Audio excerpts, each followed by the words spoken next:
Okay, you've lived here for a while. You've been in town for a while. 3 weeks is a while? Well, a while, yeah. Dang. more than others.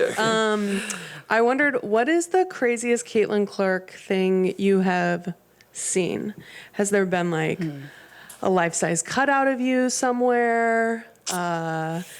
Any fans like rushing to you? Have you seen the new Gatorade thing on the side of the hotel? That's pretty cool. Okay. I don't know. There's just a lot of people that are very aware. Like, I don't know, like even when I have my hood up, like people still know who I am and are just so excited about our team and, you know, this summer. So I would say that's the biggest thing is like, I didn't really know what to expect coming here, like how aware people would be or how many people would recognize me, but really it hasn't changed at all from Iowa City. Like you can tell just the excitement and the buzz around the city of, you know, for this team, for myself, it really hasn't changed in any regard. So I think that's honestly been something that's been an adjustment, but it's also been super cool to see how invested people are in the Indiana Fever. Go ahead, Cassandra. Cassandra Negley with Yahoo Sports. I'll follow your lead here. You and Erica have talked a lot about your relationship with each other. Now that games are underway, how have you leaned on her or how has she reached out to you in this time? I think she's just been somebody that's like just always been in my ear, asking how I'm feeling, asking how I'm doing, whether it's basketball wise, whether it's adjustment wise, off the court. You know, that's something I'm super grateful for. I think on the court wise, getting and playing together more will be more beneficial as we go on. I think it's an interesting dynamic of like us kind of both playing the one at the same time when we're on the court together, like who's going to bring the ball up, who's not going to bring the ball up, who's going to get it on dead balls, who's going to get it in transition. So I think that's a learning period of just playing with each other. You know, it's hard to develop that over the course of 2 weeks, and that goes for everybody on this team. But I think the biggest thing is she's just always checking on me. But that goes for every single person on this team. Like she's always the one that's checking in and making sure you're okay and seeing how your mind is. And you know, she knows I have a lot on my shoulders, and she wants to be, you know, helpful to me in any way. So I really appreciate it. Scott, go ahead. Galen, what stood out to you watching the film? And secondly, in general, what do you do when you review a game? How do you break down your clips? What do you like to look at?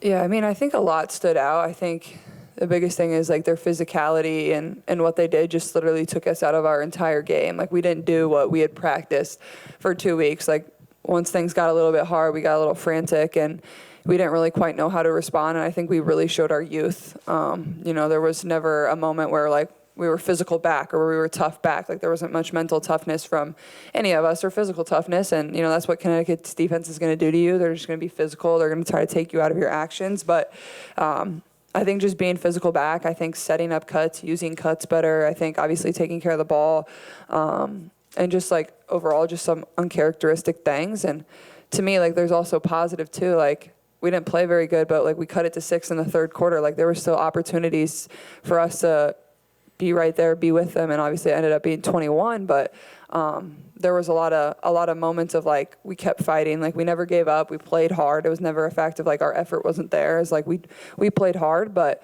you know, they were just better than us. And I think that it's a good punch in the mouth. It's a good way to look in the mirror and find ways to get better. But at the same time, I felt like there were glimpses of, you know, we can be really good in certain areas. It's just like you got to clean little things up, and everything that we did wrong was very fixable as well. Shaquille Brewster here with NBC News. Caitlin, we talked to fans who are taking PTO to see you, who are driving in hours to see you. Are you aware of those stories, and how do you relieve some of the pressure that might put on? For sure. Like, I've always said that. Like, people are sacrificing a lot to spend, you know, money to get here, spend resources to get here, or travel, or pay for their young daughter or their young son to come and watch us and support us, or buy our jerseys, or buy, you know, whatever merchandise it is. So I think it's like, I understand it because I was that young girl, and that's like what my parents did too. You know, they were working parents. They would take time off to try to help me do something that I loved to do or enjoyed to do, and I always wanted somebody's jersey as well. So, I mean, I'm very aware of it, and, you know, that's why I didn't miss a single game in college. Like, I knew people were coming and wanting to support and watch me. Like, for me, it was never an option to not play a game if I felt a little beat up, if I felt a little under the weather. You know, people get so excited to come to these games and are spending a lot of their time and money. So, I mean, I think, first of all, just being aware of it and, you know, enjoying that and trying to make time for as many people as you can, but also, like, give it everything you got. Like, these people are coming for a show, and not everything's going to be perfect, but just try to play with the same joy and fun that you've always have. Dom, go ahead. Hey, Caitlin. Dominic Miranda, WTHR. Just, you got the first one out of the way. Just your mindset playing here at home in front of this crowd and the embrace that you and your teammates will get tonight in the home opener. Yeah, I'm really excited. Obviously, I think the crowd's going to be really good.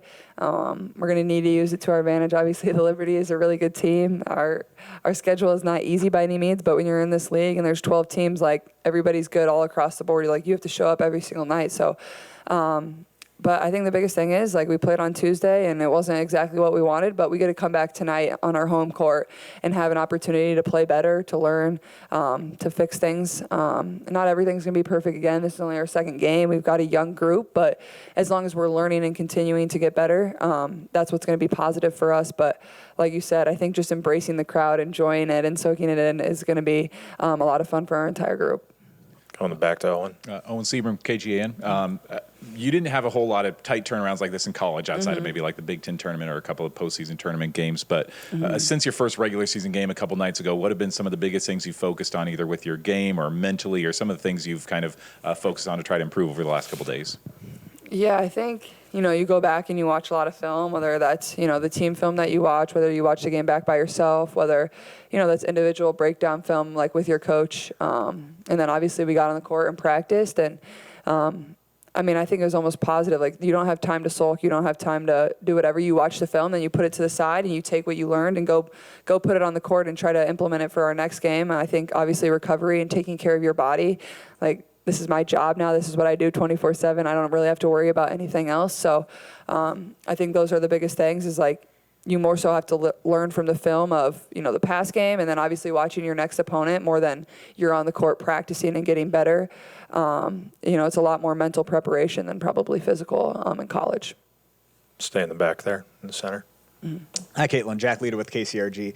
You've talked about the physicality of the game as the biggest thing you've had to adjust to.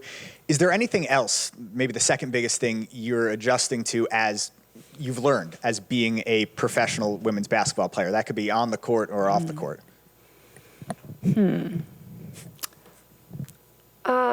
Obviously the physicality is definitely up there. I think I let people be physical with me. So that's probably something that I need to be working on. I think, like, when I'm running off of screens, like, I'm easily pushed off of screens. I don't know. The game probably seems a little fast for me right now. I think the more I play and the more comfortable I get, it's going to slow down a little bit. It'll be easier for me to make reads and kind of see things develop. But, things are definitely moving fast, but that's how this game moves. So I think just the more experience I get, things will slow down. I'll be able to, set things up better, run actions better. So I'd probably say those two things. Go third row there. Eric Graves here with Fox 59. You mentioned the 3 weeks just in Indy so far, walking around with your hood up. Have you had any time to settle into the city at all, do anything around town, or has it just been Not really. all basketball? No. Do you Not look really. I forward heard to the having that zoo's time? really good, though. Is the zoo good? Yeah. It's like one of the best events of the year is like Zubilation. Yeah, Zubilation. So maybe I'll hit up Zubilation. I don't know. They're getting new chimpanzees or something. Is that true? That's what I heard. So I'm like, maybe I have to go see them, I guess. I don't know. Go back in the middle. You're putting yourself in a position that now you're going to be doing some sort of ribbon cutting at the zoo. Yeah. By talking about it. Zubilation is about to have an all-time high of people that wanted to go. It's a good fundraiser. Oh, it already happened? I miss Zubilation. Okay. It hasn't. Okay. No, I heard I Per had a sources, VIP it has not ticket. happened yet. Yeah, Stricken from the record. I was, yeah. Caitlin, what I was actually going to ask you is, there was so much made last offseason going into your last year at Iowa that you put on 8 pounds of muscle, right? And we're talking about how physical the game is. You can't really just go live in the weight room right now because you got to play. But have you had conversations with the Fever Strength and Conditioning people about how you can change your body, and ultimately, like, would you like to put on X amount more muscle? Because your mom is also really, really thin. So. Yeah, my mom's always telling me to eat more too. She texted me this morning and said, you better eat a lot of food today, so fuel your body. But I don't know, I think, like you said, like, that's not something I can really worry about a ton right now. And I think our main focus with the strength and conditioning is just maintaining where I am right now. Like, I definitely can't lose what I already have. And then once this off season comes, like, that'll probably be one of my primary focuses, is just, gaining more strength. Somebody I love to watch is Steph, and like just even like he's strong. Like he might be a little bit small, but he is a really strong guy. So I think that'll definitely be something that'll be important for me to evolve over the course of my pro career. But like you said, it's hard right now. So I think the biggest thing for me is just like maintaining where I am, and then once I get to the off season, I definitely, want to be able to put on a lot more muscle. Go in the front. Caitlin, Scott Sable from KCRG. We heard your initial reaction, but what is your reaction as you think about Lisa retiring and Jan taking over? Yeah, I'm happy for Coach Bluder that she can kind of do it on her terms and like go out on a high. Obviously what we were able to do over the course of the last 4 years, but even before that, when they had Megan and Kathleen and Sam Logic, like it just kept feeling like this thing was continuing to build, and she felt like this was the right time to step away, and I'm glad she was content enough to do that. She'll be here tonight, and same with Coach Jay, and really there was no other option in the world. Like this has been Coach Jay's job. Whenever Coach Bluder decided to hang it up, it was going to be Coach Jay's, and I think that is absolutely the right decision. She's ready for it. She's one of the best humans I've ever been around, one of the best encouragers. Obviously, she's one of the best post coaches our game has ever seen. So I think it just adds a lot of stability to the people that are going to stay on the coaching staff, but also, the girls that are in the locker room, the recruits that we have. It adds a lot of comfort there when maybe a lot of them didn't know if Coach Bluder was going to stay or leave or what the situation was going to be. But more than anything, I'm just happy for the both of them. I've been seeing like pictures and stuff, and I told my parents last night, I'm like, I can't believe Coach Jay is our head coach now. Like it's just like so weird to think about, but definitely deserving and happy for her. And I hope Coach Bluder, I know she'll probably enjoy quite a few glasses of wine now, as she should. So I'm just happy for the both of them. Honestly, yeah, for sure she will. Last two go Tony and Matt. Caitlin, how has your film watching process evolved over the years from college to now? Are you more honed in on mistakes or things that went well? And what's different about that in the pros through your first game? Yeah, I think over the course of my college career, we watched a good amount of film. I think I definitely watched a lot more when I was first getting adjusted to college basketball. And there was just a lot more so to learn. But as my career went on, I knew what I needed to do. I knew the teams like the back of my hand, things like that. So I didn't watch as much probably. It would probably depend on the game.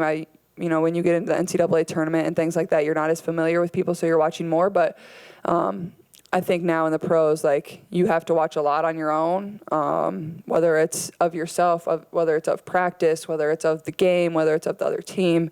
But also, every single day I watch film with, my coach, and, we're watching offensive clips, we're watching defensive clips, we're watching things that worked and went well, and things that didn't work, and how I could have done simple things to make that work better. So I think it's a balance of you got to do it by yourself, but also there's so many people around you that also want to help you get good, and it doesn't always need to be the bad stuff too. Look at what you did well and continue to replicate that from practice to practice, game to game, and I think that's also really great stuff to watch. Last one for Matt. Hi, Caitlin. Obviously now official debut in Indy. How many friends, family members are you expecting? Anybody specific, former coaches? Yeah, Iowa coaches will be here. A lot of my family will be here. My brothers will be here. Some cousins, some aunts and uncles. A lot of people will be here. Honestly, sometimes I don't even know who's coming, and they just show up, and my mom's got them a ticket or somebody got them a ticket, and they're just here. So, yeah, it's fun, and I'm lucky enough this place is close enough to where a lot of people that are close to me are. So they're making the trip over and get to enjoy this moment with all of them too is super cool for myself, but I know it's super cool for them too.